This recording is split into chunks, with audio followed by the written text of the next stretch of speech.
So that was a recording done by of Khenchen Gonjo Gyaltsen Rinpoche,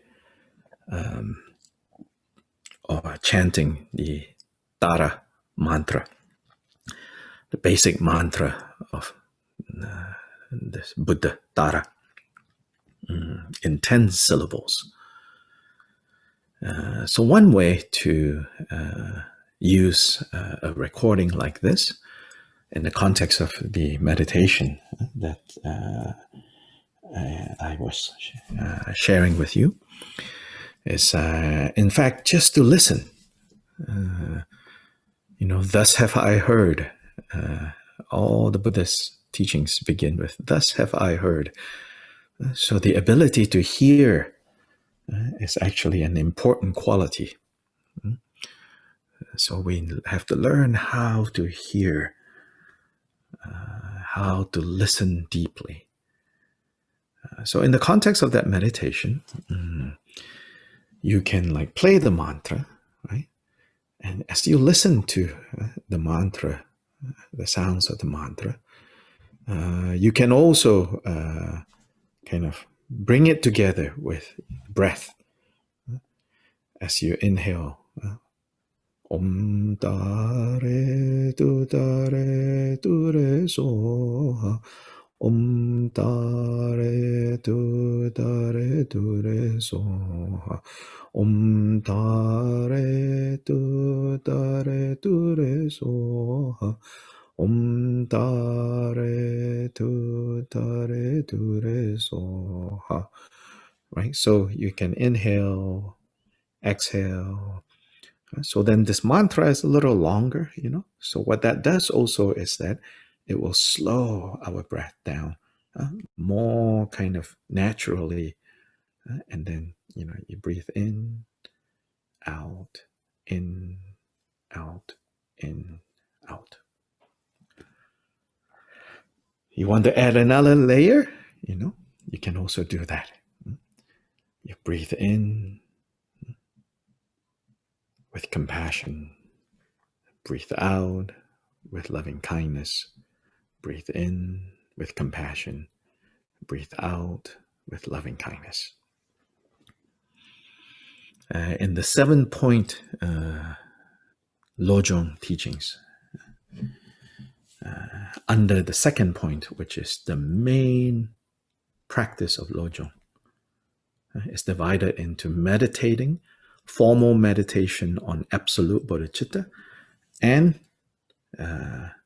formal meditation on relative bodhicitta. The formal meditation on relative bodhicitta has become very fashionable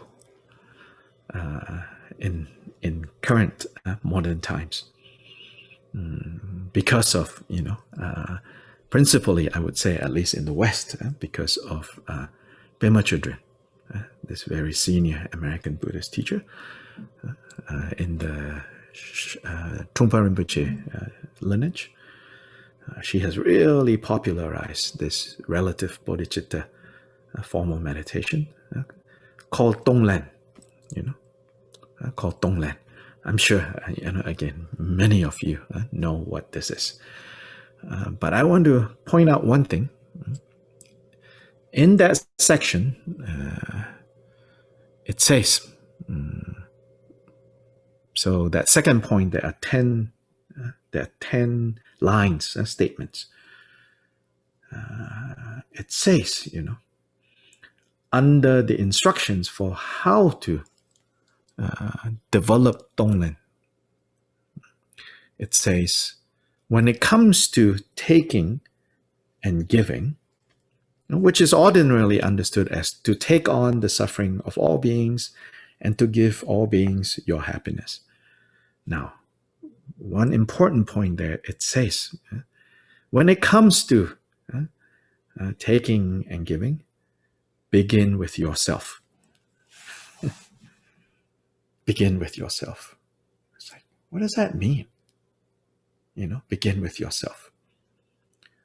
I think a lot of the popularization of Tonglen practice, So much so that even non-Buddhist, are learning Tonglen.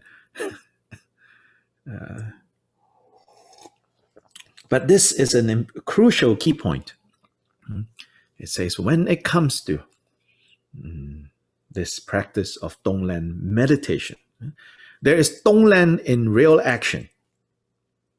And it said that that's not easy, which is like your willingness to throw away your happiness for the sake of others. That's the story of the bodhisattva who fed his body to the hungry tigers. That is like actual Tonglen. So then in these discussions, it says, in the commentaries to these stories, it says, when the bodhisattva did that, he was at the 6th bodhisattva level. And the 6th bodhisattva level corresponds with the level where these bodhisattvas have evolved to the level of understanding that all experiences, all appearances are projections of the mind. So it's saying that until and unless you have become that. That means what? That means then don't think that, the tigress chomping on you is not going to be painful. It sounds very heroic, Again, when we're inspired or maybe a little bit too much coffee, we're like, yeah, But then one paper cut, you're like, no, I don't know. This is really painful. I always say, I get one paper cut, my bodhisattva vow has already gone out the window, looking for someone to blame, who turned the heat so high, the air is so dry, that's why I got my paper cut, the person who works with me in the same office, how many times have I told her not to turn the heat up? And so all sorts of things already come in, So here it says this, until you have arrived at the level where you can truly you get it, that all experiences is projection of mind. Then at that point, you will still feel that pain, but you can handle. But anyway, side point, that is a side point. The main point in the Lojong teachings when it says, when it comes to this practice of taking and giving, it says, begin with yourself. So begin with yourself means, before you even start, thinking, oh, I'm going to take other people's suffering, I'm going to give away my happiness to them, begin with first developing the courage to stay with our own suffering, to accept our own suffering. Accept doesn't mean, right, becoming a victim. Accept means not fear our own suffering. And say, it's okay. It is what it is. Causes and conditions are coming together for this experience to arise. Don't fixate. In time, causes and conditions that brought this about will lose its power, and this will go away. So when those instructions says you begin by taking your own suffering first, that's what they mean. So breathe in with compassion for yourself. Yeah. No need to punish yourself. No need to judge yourself. No need to be so hard on yourself. When we are hard on ourselves, it's very hard not to be hard on others. I think we have all heard this said so many times, When does it actually enter the heart? It's a little bit harder. So when I say this, I'm not saying, duh. I'm saying, yeah, it's really hard not to be so hard on ourselves. But really, at the end of the day, if we are hard on ourselves, it's really difficult to be gentle and to be kind and to be good to others. If we're not comfortable in our own skin, then nobody will look right to us. So we have to begin to breathe in with compassion which is to recognize our situation, like we could say the human condition, right?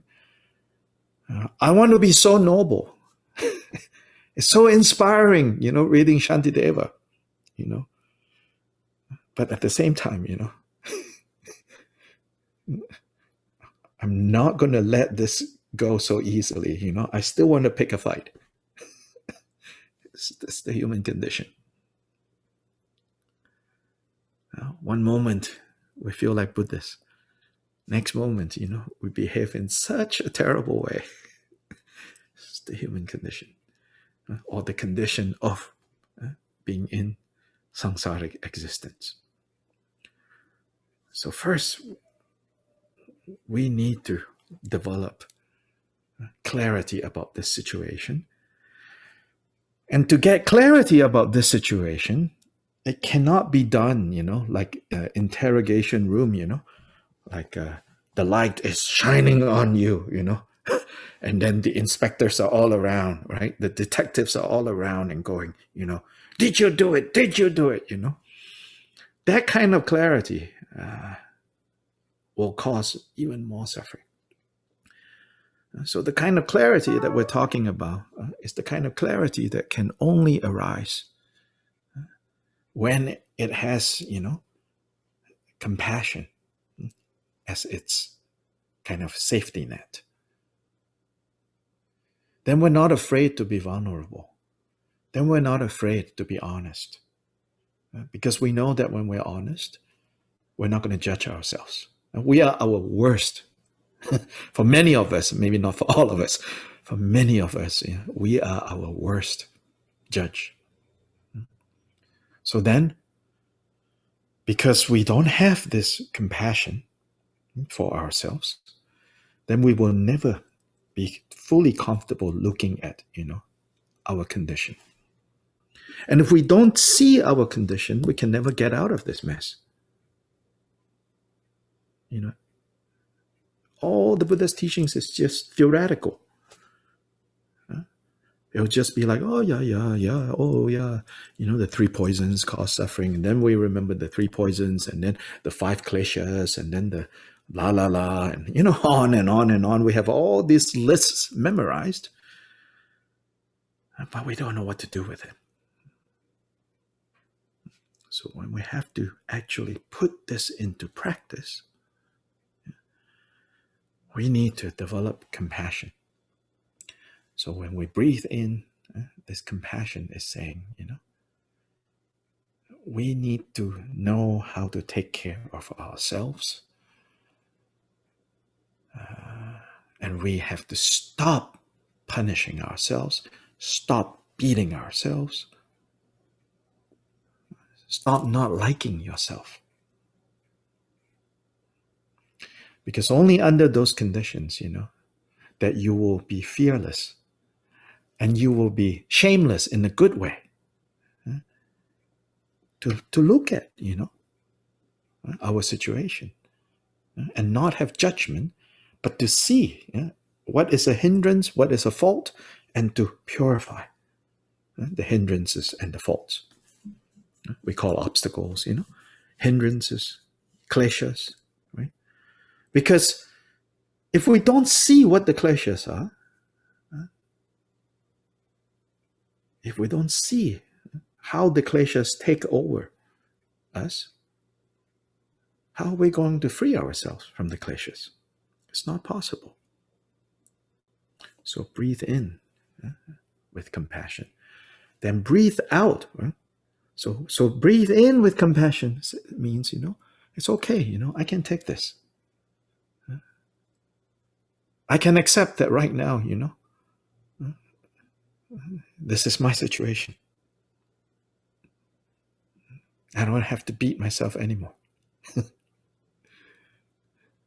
It's like they say, like this has repercussions in, if you work in a place where, the slightest mistake will be met with punitive measures, then you make it very hard for anybody to be honest and truthful.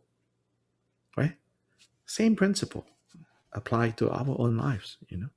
How can we be honest with ourselves if we cannot forgive ourselves? So compassion. Then loving kindness, to give, right? In Donglen, you give your loving kindness away, right? So now here, again, the first point of that training is also give to yourself. Then genuinely, like it's okay to feel good. Skillful way of feeling good, not the egocentric way of feeling good. So it's okay to feel good. Yeah, that this is good, I think some of us, feel a little embarrassed or even guilty. Oh, coronavirus, actually I'm doing not too bad. Myself, I have that too. It's like almost like I have to hide, like I'm not doing too bad, because we fear that if we admit that, then we can't like live up to the image of, oh, I'm altruistic. I'm constantly thinking of the suffering of others. Yeah, that is the unskillful taking of suffering of others. So some of us non-stop, we're scrolling news, looking for suffering. Because then, it corresponds with our image being such a caring person, such a bodhisattva-like person. Like, see, I'm concerned about everyone's suffering. But that is unskillfully building up our false pretensions, not based on actual compassion or love. So loving kindness, being kind, a skillful way of developing this enoughness, this feeling of enoughness. Like this is good, this is enjoyable. And allow yourself to experience that. You play the mantra song, and listen to the Tara mantra. Breathe in. So the breath is slowed down because the mantra is kind of long, 10 syllables. Breathe out. So physiologically, we know that when we begin to slow down our breath, then the muscles all relax, right? Then the mind settles and calms down. And then on that layer, you can train in love and compassion. Breathe in, breathe out, breathe in, breathe out. Then over time, your Donglen can develop to genuinely being able to do this for others. Then no problem will arise. Problems can arise if, we are like trying to live up to an image rather than really developing, really experiencing the Dharma, and then let it genuinely arise within us. And that's really important. If we rush, and think, oh, a good Buddhist looks like this. A good Dharma person looks like that. A bodhisattva looks like this. A bodhisattva looks like that, it's not going to work because we're just pretending. Which, by the way, is not deity yoga. It's not pretending. Sometimes we say, deity yoga is fake it until you make it. But the faking it in deity yoga is a very sophisticated kind of faking it. It's a well-honed technology that has been developed, and refined by these great beings that have come before us. So anyway,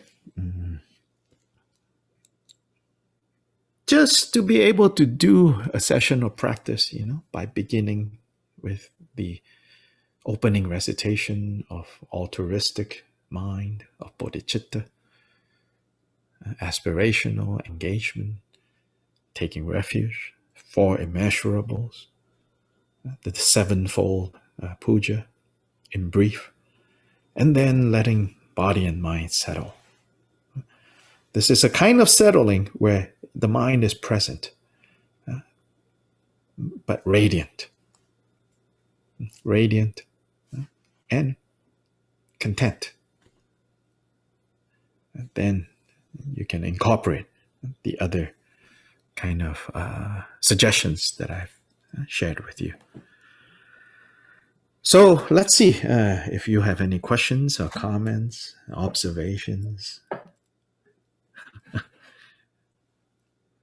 We should all try to pretend that we're in the same physical room, yeah, and be a little bit more social. I have a question. Yes. Do you think maybe for people from Western theological contexts, maybe with dogmatic moralism in the background, studying something like the Uttara Tantra Shastra on Buddha nature would be beneficial for people who struggle with, I guess you could say, maybe even guilt, have a hard time with compassion towards themselves, which then hinders them from being able to help others. I know you have a comparative religion background, and with myself coming from a more systematic theological background, I'd like to hear what you had to say about that. Yeah. I think in general, I think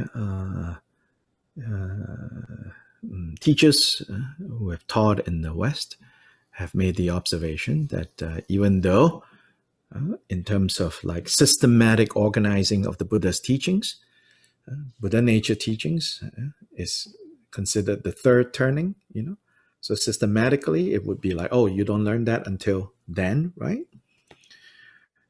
In theory, right? But these teachers who have spent years teaching in the West, they will say, actually, with Westerners, maybe you should start with Buddha nature. So yeah, if you are, inspired to go study the Uttara Tantra, which is not a tantra, it's a sutra material, which is the key text in Indo-Tibetan Buddhism, the key text for this Buddha nature teachings. Yeah. So now I have to kind of show my bias. I never this bias. Luckily, biases come and go. Nothing is permanent. But my most current bias is prejudice. Is prejudice against too much learning.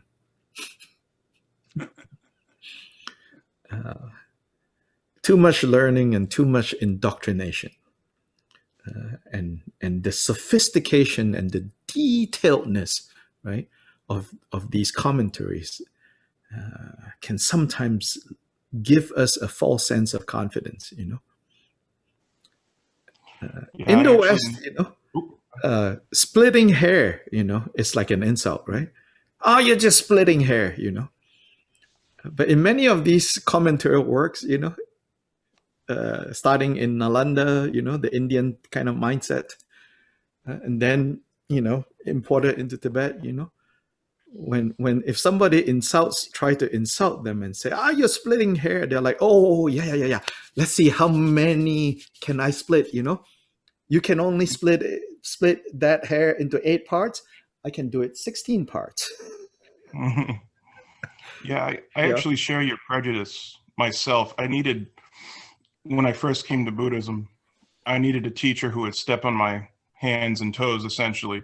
When it came to systematic analysis and categories, because I was so used to the Western philosophical tradition and theological traditions, from like the Continental Reformation into Aquinas and such, that she essentially was like, you're not reading any books, so get that out of there. And it's going to sit there and you're going to follow what I say. And I need, because if not, I go into religious OCD with it. Right.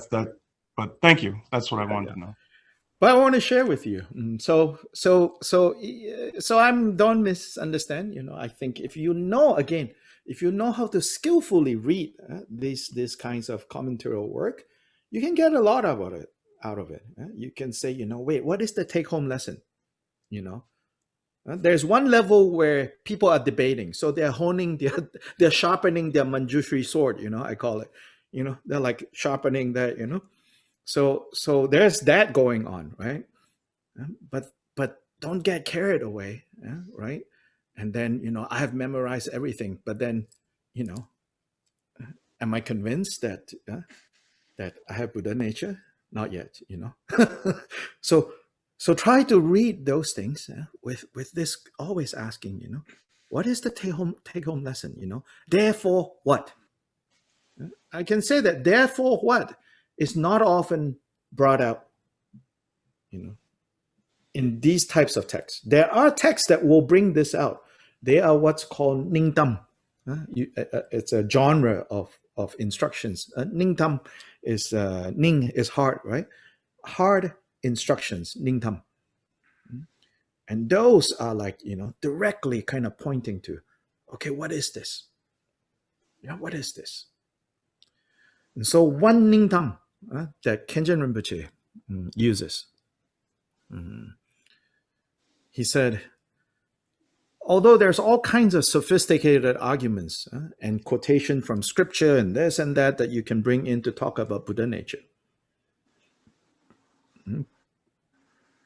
he says, I will show you why, at the core is Buddha. He says, because, right? No matter how much suffering we experience, for no matter how long, suffering never feels right. No matter how much anger you practice, no matter how much jealousy you go to school for, if there is such a school, you will never feel comfortable when you are jealous, when you're resentful, when you're angry, when you're depressed. No matter how much you train in those things, it never feels natural. But when you experience love, nobody needs to tell you, oh, that's good. Yeah? You're like, it feels so good. When you genuinely experience generosity, if you're forced to be generous, of course not. But in those moments when you experience generosity, right? You're like, this feels good. When you're compassionate, this feels good. And physiologically, you can prove it. Right? Your muscles are not tensed up. He says, there you go. What else do you need? What other proof do you need that by nature you are Buddha?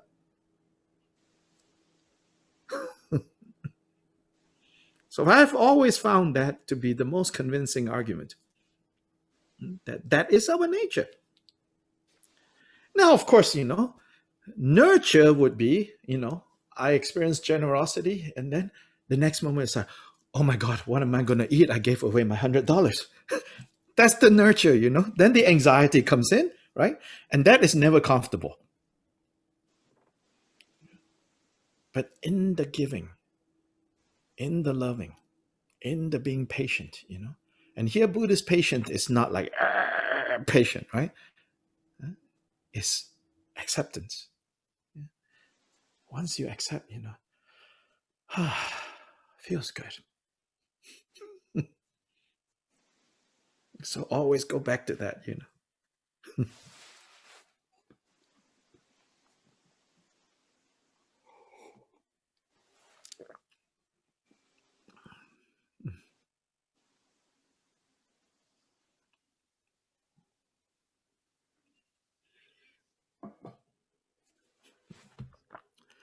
comments, questions? Can I make a comment? Yes, please. Oh, it's not a question. Just I want to thank you very much for all these opportunities, and I want to share that so many things that you said. Just they're I feel like they're talking to me. There's many of us that I do feel like they're talking. So I just wanted to say thank you very much. Yeah. We have, like, this is what Buddha says, interdependence, I can tell you, I have no idea, most of many of you, I know who you are, but I have no idea what's going on in your life. I can tell you that. So I'm not sitting here planning, what to say. If it resonates, it's because, Dendra, this interdependence exists, then, we can say we resonate, right? Then the teachings resonate. Yeah. I'm on a good day, I'm maybe a little more knowledgeable about these things, but still the practice is still, working on it. And so my gratefulness for all of this is, if I'm going to be teaching the material, not only do I need to know it, I should try harder to experience it too. So you guys are kind of holding me accountable to try harder to experience it. Yeah. So the interdependence of, having people willing to give up their 2 hours for no particular reason to listen to this person that you maybe have not even met before. So we have some kind of, karmic business. So there's a saying, like, if karmic business brought us together, it's either, right, to repay kindness or to exact vengeance. Karma can bring people together for these two reasons, So we got to be very careful, right? Once we are together, once we have met because of karma, then we have to, then it doesn't matter, like whether it's vengeance that brought us together here or kindness that brought us together here. We have to decide from this point going forward, is it going to be kindness or is it going to be vengeance, So beyond this context, everybody in our lives, that we meet, for a long time, for a short time, you have to remember, either they are here to repay kindness, or either I'm here to repay their kindness, or they are here to say, pay up, to exact vengeance, Actually, this is like in the Chinese culture, they say, specifically, this is in the Chinese culture, they say, your children are born to you, either they come to repay kindness or they come to exact vengeance.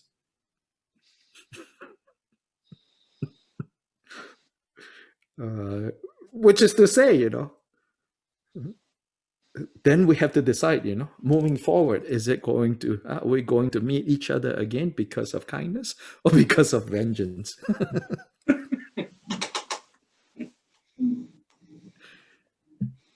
Choose kindness. Yes, choose kindness, exactly. Choices, making choices, and choices have outcomes. I'm not going to lie, I'm here for vengeance. Oh, good. Start sharpening,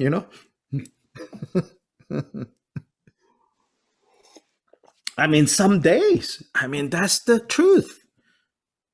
Really, right? Some days we really feel like we want to beat up this person. Then we're like, oh, we're civilized, so we're not going to beat them up. So we'll find other ways to, make them suffer. Really. So this is our condition. this is our situation.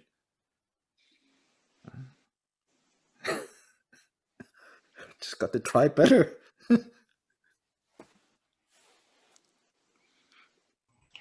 When it comes to Tendril, Dr. Lai, Uh-huh. I remember the first time in my life, probably back in 2007, it was Drubwan Kanchak Norbu Rinpoche who drew me into the Dharma. Okay. And I had no reason.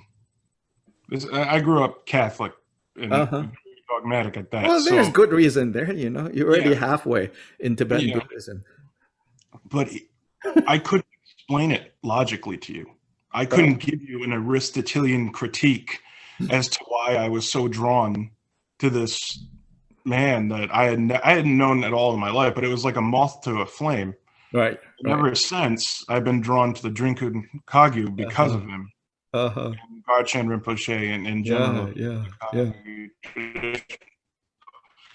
I wonder if you could maybe just kind of explain more on Tendril and how that plays such an important role in our spiritual journeys. Yeah. So Tendril is a Tibetan word that can be said to be the translation of the term in English, interdependence or interdependent arising.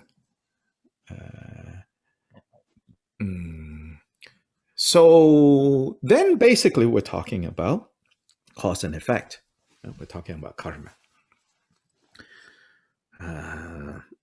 On one level, it sounds like we're talking about, you know, the mysteries of the universe.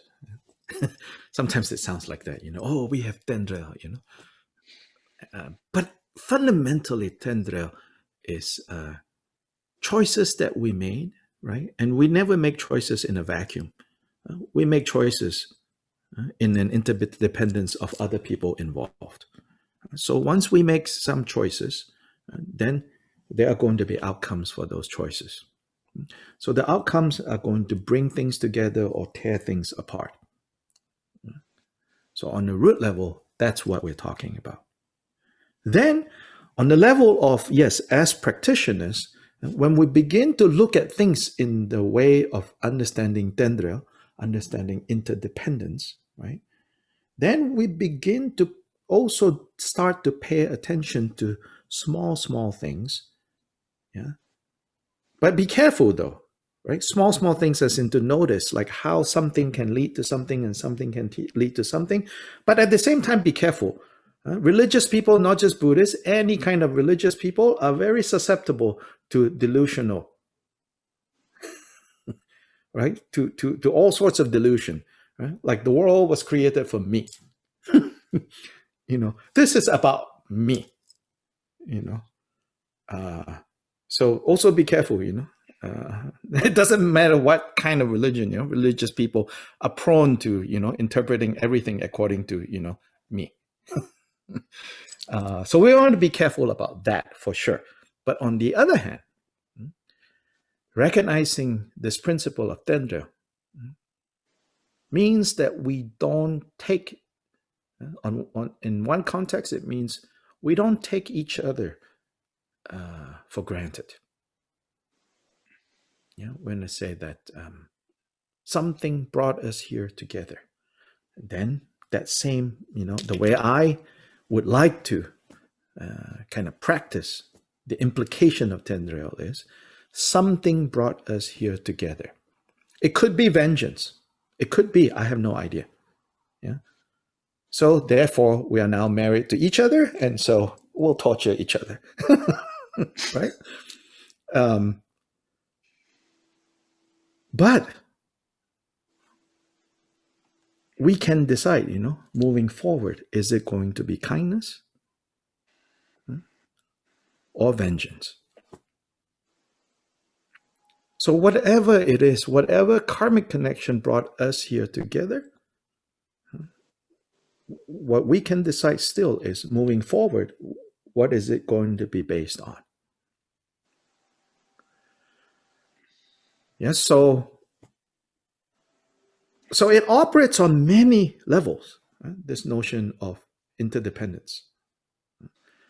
On a more popular level, the teachings and the writings of Thich Nhat Hanh, right, talks about interdependence in one context, right, to be able to see, right, like the fact that we are even alive here is dependent on so many factors that connect so many other people, and then to be able to see that. So that's one aspect of Tendra.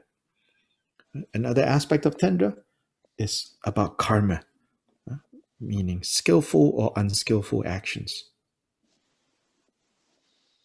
Then another context of this principle is what we might call the philosophical side, Nagarjuna. Nagarjuna is also Tendra. Then there is like Tendra discussed in other contexts. So there are many, many different contexts, the same principle, which is expressed in terms of normally, we say, so like the text that is often quoted in the Tibetan tradition, Indo-Tibetan tradition, is called the Rice Seedling Sutra, which it says something like, because this exists, therefore that exists. And because that ceases to exist, therefore this ceases to exist.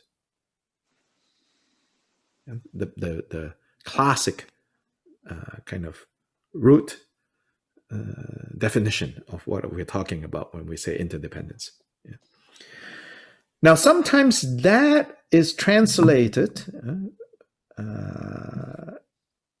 in a way that seems to suggest a simplistic, because I sneezed, then 1,000 miles away, a tsunami happened, because it picked up, like that kind of, right?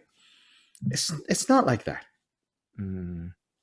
So in fact, I was just sharing this one text, one early sutra called the Pachaya Sutta in the Pali Canon. And the phrasing is like this. It says, from becoming as a requisite condition comes birth.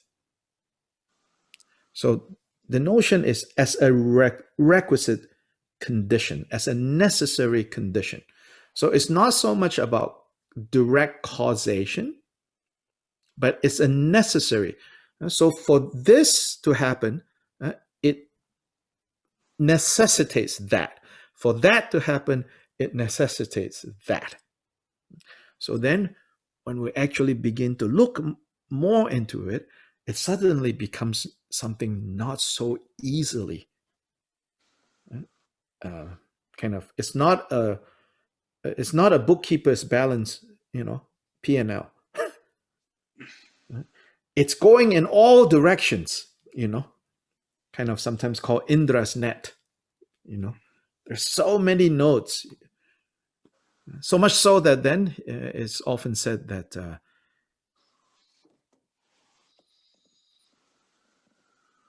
it's relatively easier to understand selflessness and realize selflessness completely to arrive at the 8th bhumi of a bodhisattva. But it is not until the 10th bhumi where the all-knowing mind is achieved. What are we talking about when we talk about all-knowing mind? I mean, all-knowing could mean a lot of things. For Christians, all-knowing means, a particular set of implications of God being all-knowing. Buddha's all-knowing is very different from, theistic God's all-knowing. The implication of Buddha's all-knowing is more, the point of all-knowingness for Buddhas is Buddhas see Tendra in all its complexities. And so then the implication of that is two. One, because they see that so clearly, they know how to navigate, so they can act skillfully in the world for themselves. Then second implication is, then they can also act skillfully to guide and to help others. So Buddhists. Yeah, so basic principles of Dendra or karma, another word for it really, expressed slightly differently. It says we can all understand and we can all know. So you plant an apple seed, you're going to have an apple tree. You're not going to plant an apple seed next to a mango seed and end up with, some strange hybrid. Karma doesn't happen like that. But then the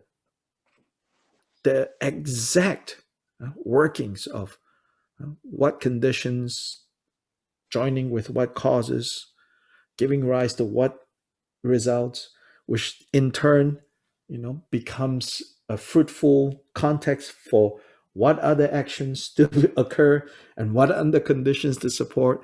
It said that is beyond our limited ability to see.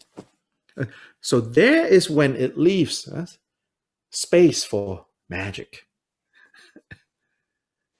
what we might consider magic.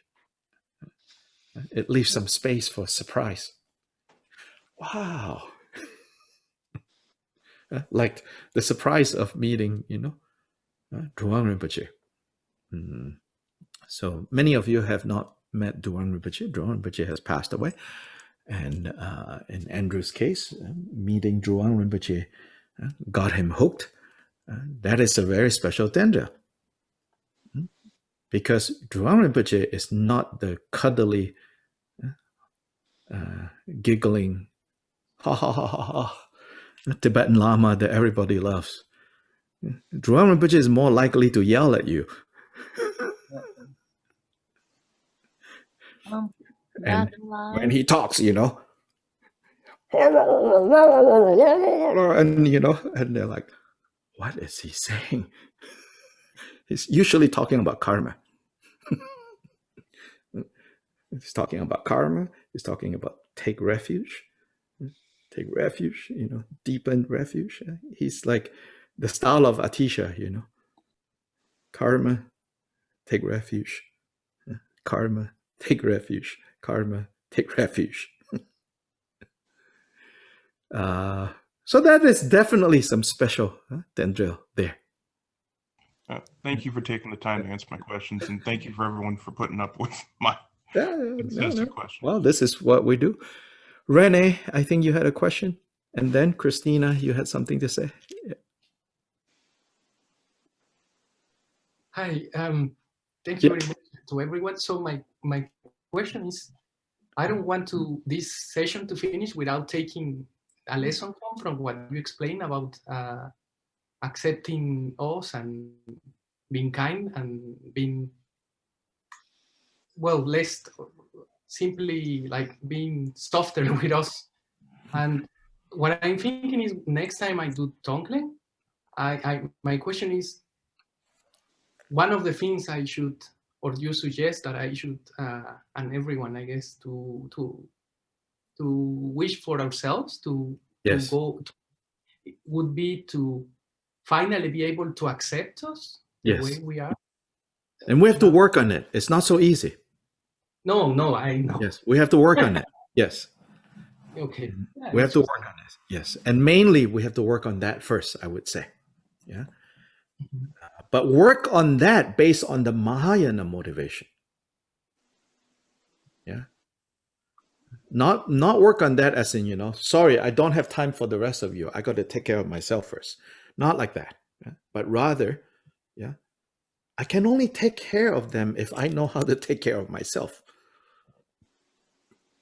If I don't know how to take care of myself, I endanger everyone around me. Yeah. That with that attitude, then it's not an egocentric. Yeah. Me.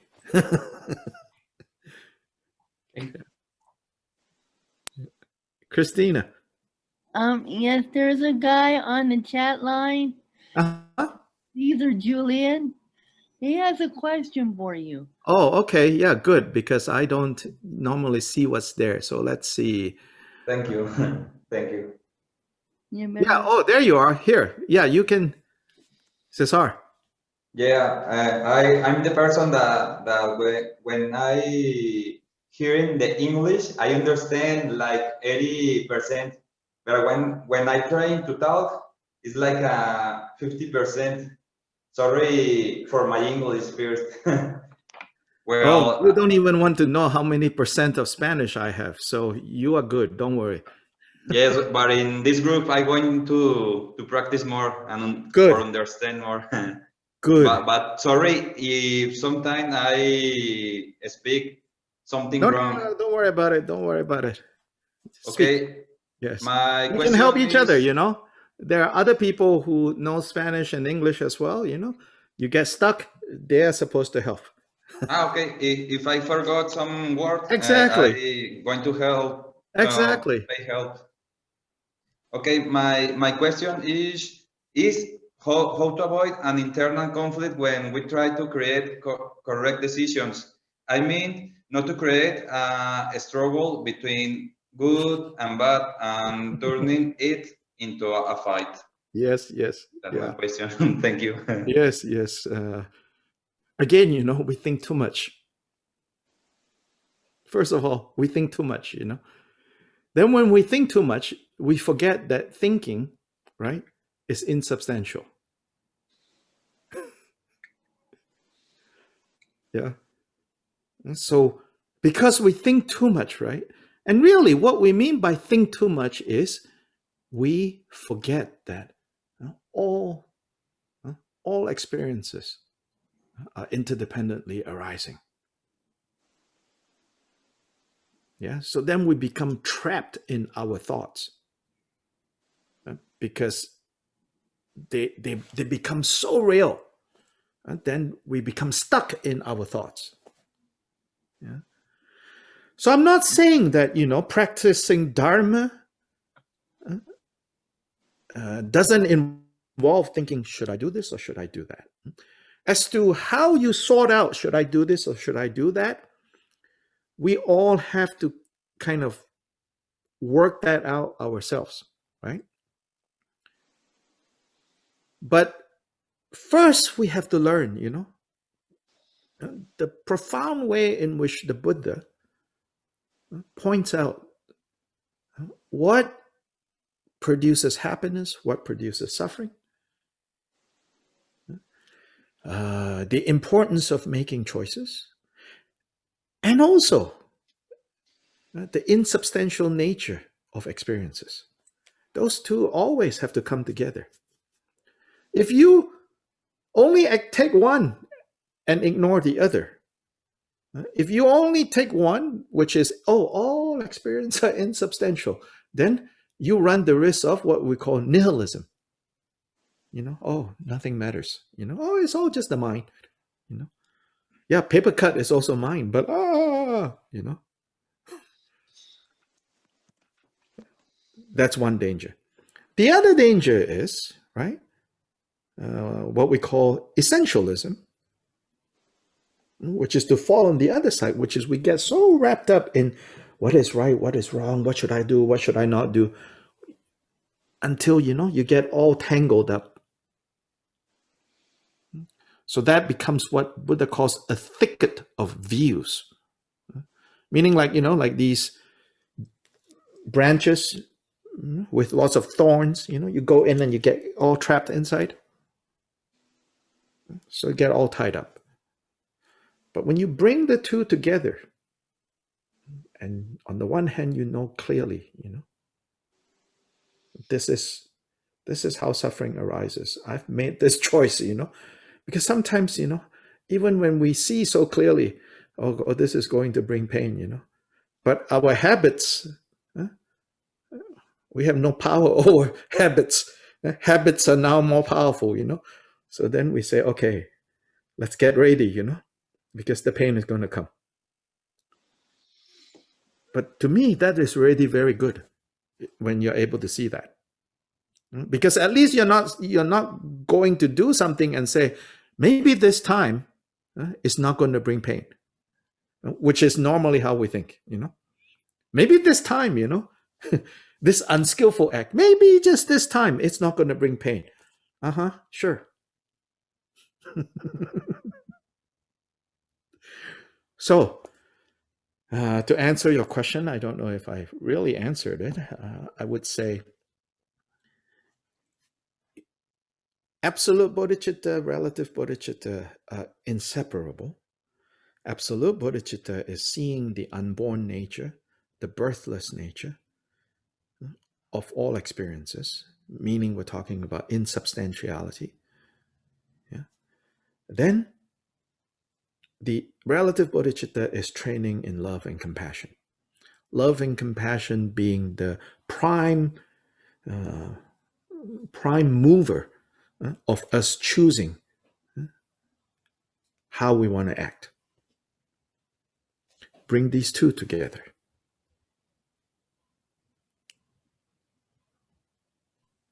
Yeah. That's the theory. Oh, yeah.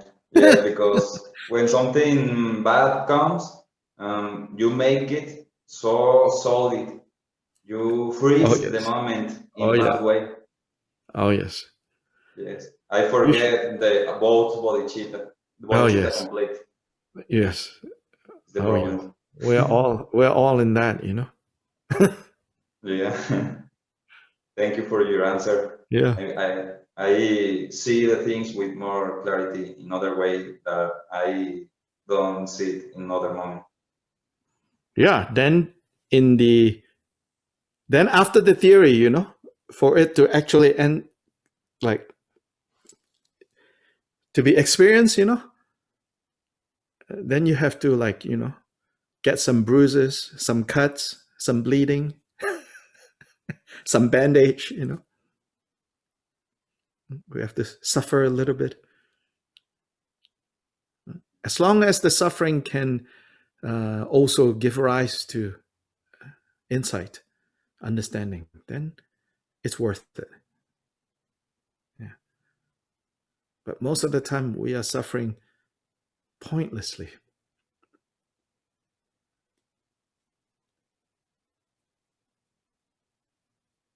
Thank you.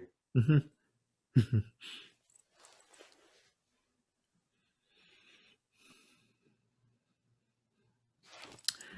So I want to continue a little bit. So now kind of shifting our direction. I want to continue a little bit the reading that we were doing last time about the history, right?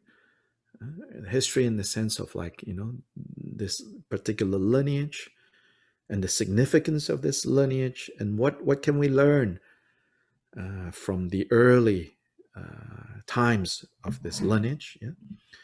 So it's on the Drigong Dharma Kirti website on the section that says lineage. I want to call your attention to, can you go to the very top, see? Down a little bit, down a little. Right here. This is available in Espanol as well. So that's thanks to Javier and Claudia in Guatemala. They worked on translating this into Spanish. So anybody who wants to work on translating other sections of this website into Spanish, please, get in touch with Javier, and then he can kind of work with you all. And this is helpful, I think, to other people, and also helpful to you when you work on it. You'll get more clarity. As I always say, again, I'm thankful. I know you always say to me, "Oh, you're thankful to me." Yes, I understand that, but you also should know I'm thankful to you, because when I have to tell you what this is all about, then I have to be clear and to understand. Wait, what is this about? Yeah. So if we go down to the picture of the stupas, a line of stupas in Mount Kailash, that's roughly where we are left off the last time. Yeah, right here. Yes. So we got to the point of talking about Kyoba Rinpoche, Kyoba Jigten Sumgun, the founder. Throughout his life as a teacher, Kyoba Rinpoche famously sent disciples by the thousands into long-term meditative practice in the sacred mountains of Tsari, Lapchi, and Kailash. And so these are the three holy mountains, the three most important sacred sites, sacred mountains in the Tibetan world. It's Tsari, Lapchi, and Kailash. Kailash is in the far western corner of Tibet. Lapchi is, and Kailash is Tibet and India, on the borders of Tibet and India. Lapchi is Nepal and Tibet. And Tsari is more remote in the south. Tsari to this day is kind of hard to go. A little treacherous, that area. Khenchen Rinpoche is from Tsari, by the way. So these three sacred places, and all over the Drigung region. On one occasion, when the other disciples who remained with him in Drigung resisted or made excuses for not spending more time in meditative practice, giving excuses such as the need to study more or to engage in communal rituals in the service of lay patrons, Kyoba Rinpoche himself withdrew from all public engagements and secluded himself in a remote area in Drigung. When representatives from the Drigung leadership came to beg Kyoba Rinpoche to return, alarmed by his self-imposed exile, he gave them a choice. He would either remain secluded away from the community and his disciples could do as they wish, or he would return and basically return and resume teaching and giving instructions to people who come from all over the place to see him. He would return, but if he is to return, then the disciples whom he directed to withdraw into retreat would do as he instructed. Given these two choices, we are told the community, thankfully, chose the latter. Such are the ways and means of the early Kagyupa masters, especially starting even earlier in the history of the lineage with Kyopa Rinpoche's spiritual grandfather, Gampopa. So Gampopa greatly emphasized this. Even though Gampopa himself received very kind of systematic, extensive training in theory, at the heart of Gampopa's kind of what is closest to his heart is to have people experience the teachings and not just debate the teachings and not just master the teachings. So here is when I'm going to, in this part of the essay, I'm going to talk a little bit about Gampopa. Although the conventional view of the origins of the Kagyu lineage identifies the 11th century master Marpa Chukilodro as progenitor of the lineage, since he brought the teachings of Naropa from India to Tibet, the Kagyu lineage as we know it gained its characteristic substance and form under Gampopa. Furthermore, often we think of Gampopa as principally a disciple of the itinerant, unconventional yogi Milarepa, who was in turn the heart disciple of Marpa, and therefore assume that what Gampopa taught and how he taught it must be due to Milarepa's influence and not his own Kadampa background. Often, the impression you get is this. This view becomes especially entrenched among later Kagyupas due to the hardening of sectarian lines and competition among lineages. So what I'm saying here is that the later Kagyupas, because they have to compete with a group that identified themselves as Kadampas, so then Kagyupas themselves begin to kind of forget or downplay how much Gampopa was also a Kadampa student and master. But this understanding of Milarepa's exclusive influence on Gampopa does not match available evidence. Kagyu sources closest to Gampopa's own time show that even after realizing Mahamudra through the guidance of Milarepa, Gampopa continued to see himself as a Kadampa monk, albeit one who achieved complete realization of Mahamudra under the guidance of Milarepa. While Gampopa no doubt considered Milarepa's pith instructions and blessings to be superior to that of his Kadampa teachers, Gampopa did not quote-unquote convert away from his Kadampa foundations. Consequently, Gampopa's Kagyu wasn't identical to Milarepa's Kagyu, so to say. For that matter, Milarepa never have this notion of like, oh, I have disciples, I have a community. He wandered from place to place. Yeah?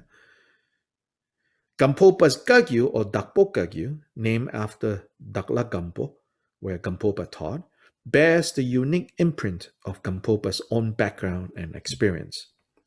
So what can we say about Dakpo Kagyu?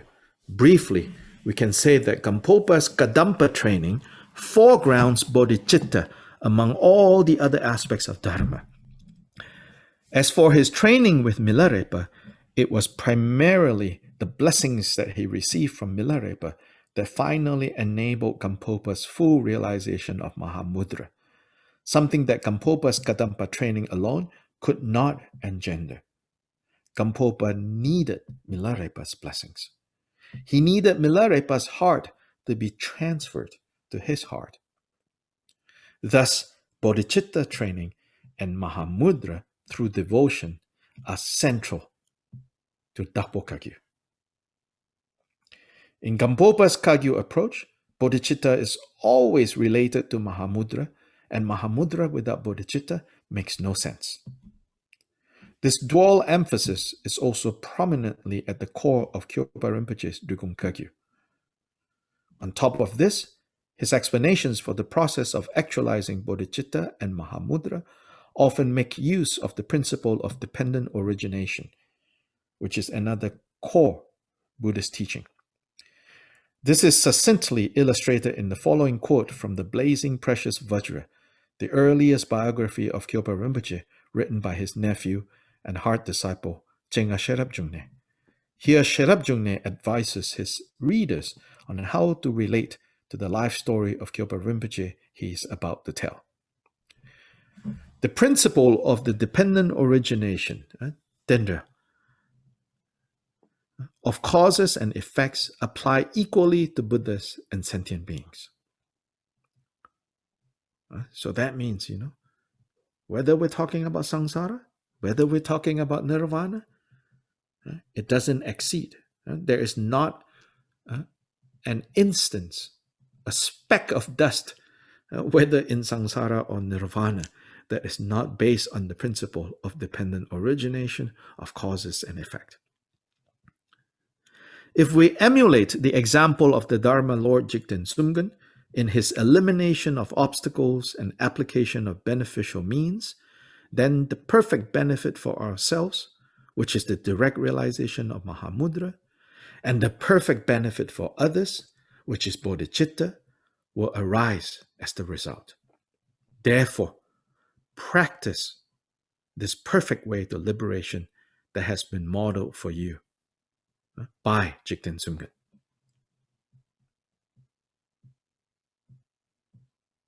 Yeah, so here, Sherab Jungne, who wrote the biography of his uncle. Sherab Jungne was his nephew as well as his main successor in terms of Dharma. So then here it's emphasized that this principle of dependent origination of cause and effect is the underlying principle. Then when this principle is kind of translated in the context of, therefore, what do we practice? We practice Mahamudra to give rise to realization, until the realization of what we call enlightenment, complete bodhi. Training in bodhicitta are the training in the perfections, the training that gives rise to the qualities. And those qualities are the qualities that can benefit sentient beings extensively. Practicing these two, based on a clear understanding of dependent origination, that is the example set by Kyopa Rinpoche. In terms of the content of Drigung Kagyu training, there is a comprehensive system of practice known as the Fivefold Mahamudra, formalized by Pamo Drupa and widely used by Kyopa Rinpoche in training his own students. Here, the complete path to awakening consists of Bodhicitta Mahamudra, Deity's Form Mahamudra, Fervent Devotion Mahamudra, Natural State Mahamudra, and Dedication Mahamudra. When one possesses these 5 aspects, then there's nothing in the 84,000 practices prescribed by the Buddha that is missing. Short of even one of these 5 aspects, Buddhahood is not possible. Within this framework of the Fivefold Mahamudra system, Drigung Kagyu retreatants also often enhance their practice with methods from the 6 dharmas of Naropa. While the Fivefold Mahamudra constitutes the primary path of liberation in Drigung Kagyu, the 6 dharmas of Naropa function as potent supporting methods from the path of methods. Furthermore, although there are 12 volumes in the collected works of Kyopa Jigten Sumgön, his most distinctive teachings are distilled in a collection of close to 200 Vajra statements circulated under the title of the Single Intention, Gongchik. Finally, over the last 800 years, Drigung Kagyu has also incorporated many other practices and transmissions that did not come directly from Kyopa Rinpoche, but nonetheless has become part of the lineage. Some of the more famous Drigung Kagyu traditions that do not flow directly from Kyopa Rinpoche are the Great Drigung Powa, which is a terma of Guru Rinpoche, and the full terma cycle known as the Utterly Profound, Yangzab, discovered and propagated by the 17th throne holder of Drigung Kagyu. So then you can go read a longer essay that talks about Tilopa and Naropa and all of that, if you click. Yeah, so let's stop the share screen. So we have a few more minutes before we end this evening. I don't know, was there anything that you heard that you go, hello, I have a question? I have a question. Succinctly. Yes, Larry. I was introduced by you to two teachers. One was Shantideva and the other one is Atisha. Mm-hmm. And I'm just wondering from the standpoint of lineage, how they fit in. They're not regarded as directly in the line of transmission, but they're often quoted, and I found them to be extremely helpful. How do they fit into the lineage? Oh, Atisha is definitely, as I was saying here, Gampopa's background is as much from Atisha's tradition as it is from Marpa and Milarepa's tradition. It's just that the way that these lineage lines that are drawn, subsequently, further down, the development of these lineages, because these lineages are drawn in my next essay, actually, the longer essay, I address this issue. So you should go look, but the gist of it is basically this kind of model of lineage as a string of pearls, one pearl, one mala bead followed by the next mala bead followed by the next mala bead, as if each generation there's only one bead going on. That is just a very artificial notion of lineage, which is not possible in any case, because the lineage picture is way more complex and messy And so in this mess, or in this kind of complexity,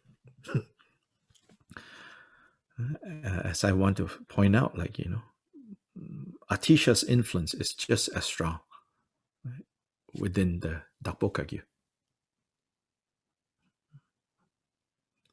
And not only because Gampopa studied with teachers who were disciples, or who were grand disciples of Atisha, not just because of that, but Atisha himself also instructed Marpa, and Atisha himself was also a student of Marpa's main teacher, Naropa, in India. So there's all these lines of connection, almost like every generation, that complexify this. And Shantideva, of course, he is one of the great Indian figures, Indian Buddhism. So Tibetan Buddhism being continuing down from Indian Buddhism has completely, been influenced by Shantideva. Thank you. Mm-hmm. Dr. Lai, yes. One quick question. Yes. You're talking about like hard instructions versus kind of like more scholastic. Yeah, right, exactly. So would you put the Sintamani Shastra in that kind of heart teaching classification? Yes. Yeah, Chintamani is one of Gilbert Rinpoche's, Gilbert Rinpoche's collected works has a lot of many instructions, long and short. So the last 2 Saturdays and finally this 3rd Saturday, Khenchen Rinpoche has been teaching from that, right? The truth is that many people don't dare touch that material because it's there are all sorts of curveballs in those texts, which we learn, with the translators. The translators, when I first asked them to, consider this project, it's a couple of young men. They're like, yeah, sure, and one of them is actually very good, so much so that when he was talking to one of our Khenpos that is helping us, that Khenpo said to me, he said,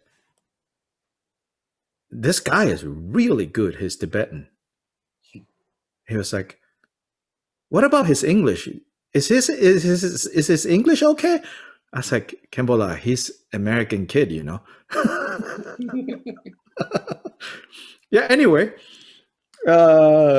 this translator, he was like, when you said, hey, you want to translate some of the things by this 12th century, and he's thinking, well, yeah, sure, and he said, but man, he was like, this material,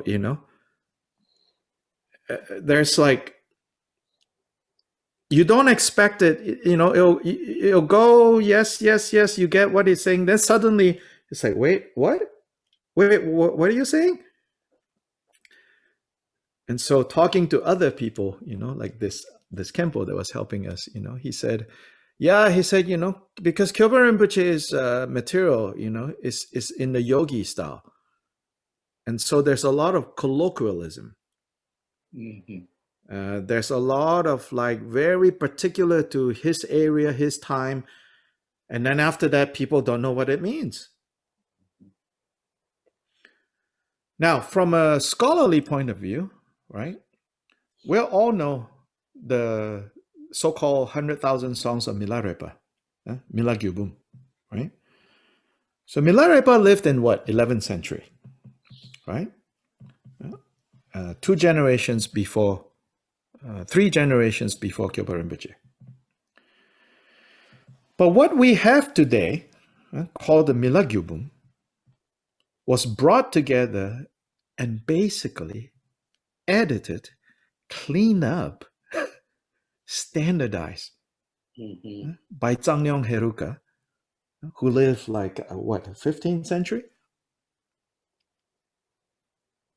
Yeah, 3 centuries have passed, at least 3-4 centuries have passed.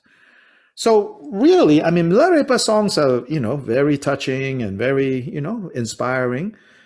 But I can tell you, like if you read about, say, a third of Milarepa's, 100,000 songs, which is, these are my staples. It's basically Mila Gyobum, Gongchik, and Shantideva, my 3, my stack here. So this I can tell you, if you read just about this much, yeah, just about this much, right? After that, the rest of it, you will know where every song is going. Mhm. I'm kind of exaggerating, yeah? But you get my point. Because it's so standardized. Yeah? So the minute he talks about view, okay, next verse is going to be meditation, next verse is going to be conduct, next verse is going to be fruition. Because Milarepa had a superb editor, Zangyong Heruka. Of course, the tradition says, oh, everything came from Milarepa, right? If you ask me, I would say, well, this is Milarepa 2.0. The gist of Milarepa, I believe, yes, of course, it's here. But I also think that Milarepa's original, like Vajra songs, are more similar to Kyopa Rinpoche's teachings and songs.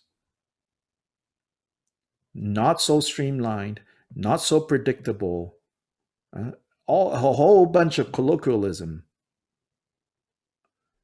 that nomadic language, It's like, so recently, again, I was talking to someone who has read, some of these, and he said, oh yeah, these teachings by Kyopa Rinpoche. And then I was talking to him about how, Zangyong Heruka was there to edit, Milarepa's material. And so, so today, everyone is like, oh, Milarepa, and his songs and everything. And it's easier to teach because it's all clean up, And then so I sort of said, yeah, nobody did that for Kyopa Rinpoche's, 12 volumes, And this friend, he said, because I think, nobody, at a certain point, nobody know exactly what he's saying anymore. So nobody was confident enough to clean up, to make it like, more standardized. But for me, it's precisely because it's unpredictable that I think it's still very fresh. No one has toyed with it yet. So from one side, you can say, it's rather unrefined.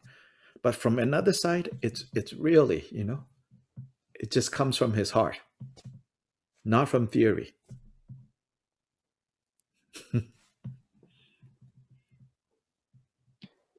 Yeah, reading the Sintamani Sastra is interesting because it's one of the few texts that I've read of his that have no commentary. I've looked at Gonchik, and it's 500% commentary versus just these, Oh yeah, there's a lot of these songs and instructions. These are basically things that he gave, to different people who came to him. Then some he gave to an assembly of students. Some he gave to individuals. Some he wrote letters to people. So all of this was brought together and compiled into 12 volumes. So even the Chintamani is, there's no auto commentary, as far as I know. Which is not so unusual because, again, but I think there are commentaries by later lineage masters. It's not being translated. Yeah. So Khenchen Rinpoche recently taught rather detailed, only in Tibetan, a couple of Right, that months. was over the summer, I believe. Yeah, right when the pandemic started, he said, "Okay, I'm going to Nepal." And I'm like, "Rinpoche, you can't go. It's dangerous." He's like, "No, it's okay." So then he went. Then he flew to Nepal. He taught there. So who knows, like, let's see if anyone who knows enough Tibetan and English, because all of that was recorded, you can go translate all of that, turn it into a book in English.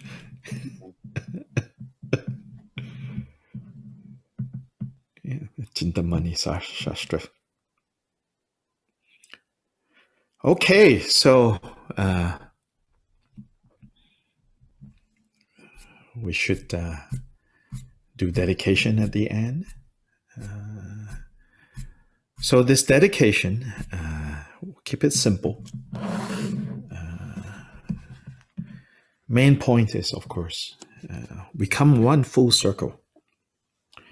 At the beginning, we aspire, make that resolve, the highest aspiration, the highest resolve of bodhicitta.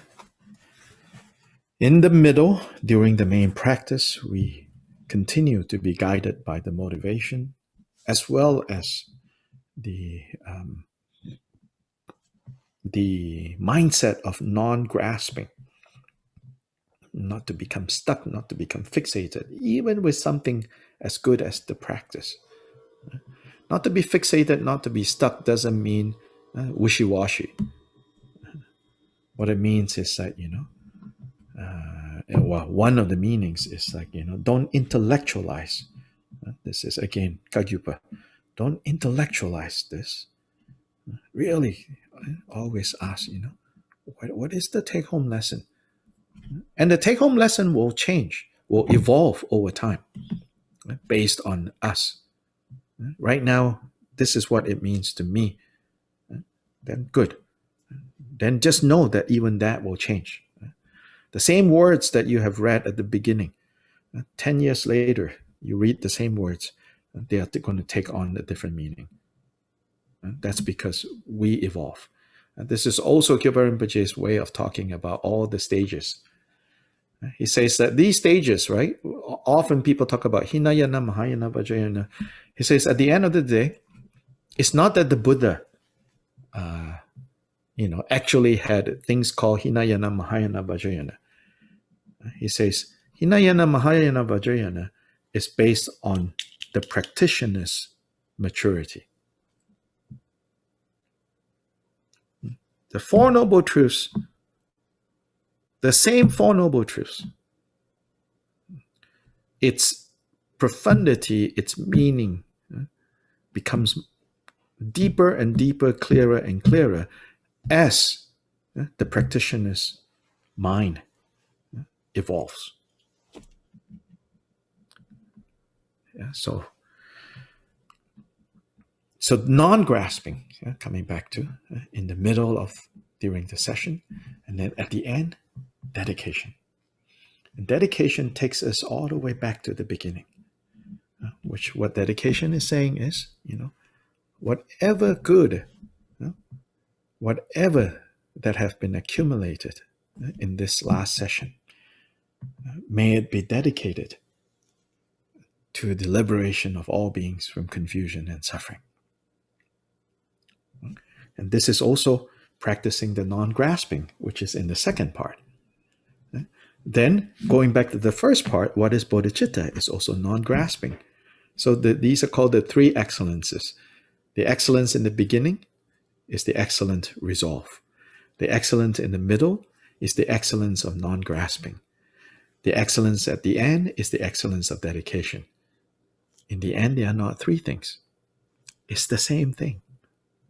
It's the same mindset. And it's one thing. So with dedication, we come back full circle to where we started. So this short dedication, some of you already know this by heart. Basically, it says, you have to think, by whatever virtue that has been accumulated. Then we dedicate it to what purpose? To the purpose of the excellent and precious bodhicitta. Where it has not arisen, may it arise. And where it has arisen, may it not decline, but increase higher and higher. Changchu Tsem Chorin Poje Ma Ge Ba Nang Ge Gyu Ji Ge Ba Nyam Ba Me Ba Yang Gong Ne Gong Du Bell Shore.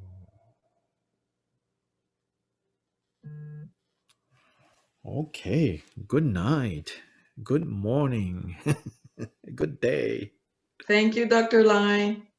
Thank you. Good Thank night. you for hanging out. Thank you for joining. Good night. Thank you. Thank you. See you next week. Take care of yourselves. Gracias. Everybody, have a wonderful night. Gracias. Dr. Lai. Tata. Good night. Gracias. Buenas noches. Buenas noches. See you next.